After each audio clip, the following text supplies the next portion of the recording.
ஆக அப்படி சும்மா அப்படி தட்டி தட்டி அப்போ உடம்ப தட்டி தட்டி அப்படி வைக்கணும். அப்படியே போட்ட இடத்துல குண்டாஞ்சட்டி மாதிரி உட்காந்துருந்தோம்னா முடிஞ்சது வாழை. ஆக அப்படி தட்டி தட்டி உடம்ப தட்டி தட்டி அப்படியே அப்படி எப்படி இருக்கணும். அப்போதான் வாழ்க்கை ஓடும். நீ போய் ஜிம்முன்னு செஞ்சுன்னு வச்சுக்கா கம்முன்னு போயிடுவேன். பாதி ஜிம்முக்காரன் தான் போய் சேர்ந்துருக்கிறான் மோட்சத்துலேயோ நரகத்துலேயோ.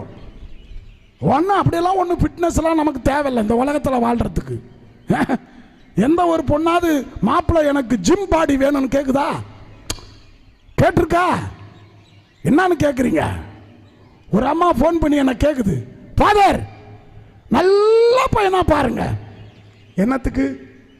என் பொண்ணுக்கு. நல்ல பையனா? அடுத்தது சொல்லுங்க. நல்ல வேலையில் இருக்கணும். அது சொல்றதெல்லாம் பாரு, அது பிசாசா அது பொம்பளையானே தெரியல. நல்லா பேசுறதே நல்ல பொம்பளை இல்லைன்னு எனக்கு தெரியும்.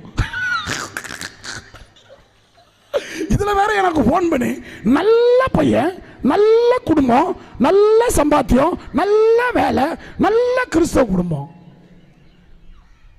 பார்த்துட்டேன். ஒரு மாப்பிள்ளைக்கிறாரு, ஃபாதர் சொல்லுங்க ஃபாதர். நான் தான்.